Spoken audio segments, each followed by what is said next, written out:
बोले वृंदावन बिहारी लाल की जय।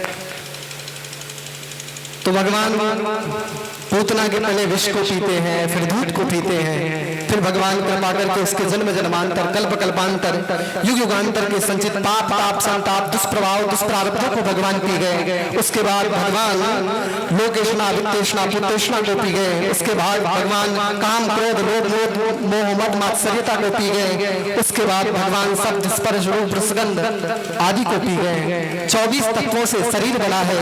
भगवान एक तत्व को खींच रहे हैं और अंत में जब पूतना के मात्र प्राण शेष बचे तब भगवान जब प्राणों को खींचना शुरू करते हैं तब पूतना के मर्म स्थलों में भयंकर वेदना होने लगती है। पूतना चिल्लाई, अरे मुझे छोड़ दे छोड़ दे। भगवान मुस्कुराए, बोले मौसी जी मेरा स्वभाव है क्या? बोले मैं जल्दी किसी को पकड़ता नहीं और एक बार यदि पकड़ लिया तो फिर छोड़ता नहीं। भगवान बोले कैसे छोड़ो? संसार को पकड़ना नहीं आता और भगवान को छोड़ना नहीं आता। अगर भगवान छोड़ना सीख लेते तो क्या हम सबका कल्याण होता? कभी भी किसी जन्म में हम लोगों का कल्याण नहीं होने वाला।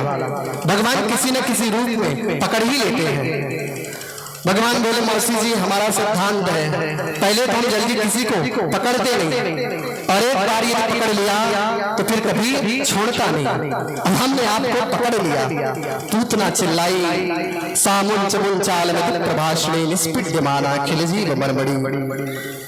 भगवान ने जब पूतना के प्राणों का हरण कर लिया तब पूतना बड़े जोर से गिरी और उसके गिरने से 6 कोस तक के वृक्ष चकनाचूर हो गए। इसमें पूज्य हनुमान प्रसाद कोतार भाई से भाव देते हैं इस प्रसंग में कि कंस ने 6 कोस का लंबा चौड़ा एक बगीचा लगवाया था और उस बगीचे का फल फूल जो न तो देवताओं के काम में आता था, न ब्राह्मणों के काम में आता था, न ऋषियों के काम में आता था। उसको केवल और केवल राक्षस ही खाते थे। तो भगवान ने विचार किया कि मैं पूतना को वहीं ले जाकर के पटकूं।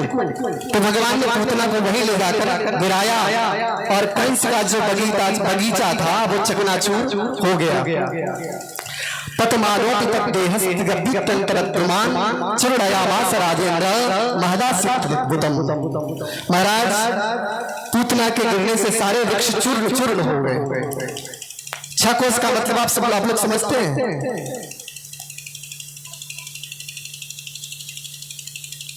18 किलोमीटर। एक कोस में 3 किलोमीटर तो 6 त्रिक 18 किलोमीटर लंबा चौड़ा वो बगीचा था और 18 किलोमीटर के जो वृक्ष थे वो चकनाचूर्ण हो गए सबके सब। पूतना इतनी भारी थी।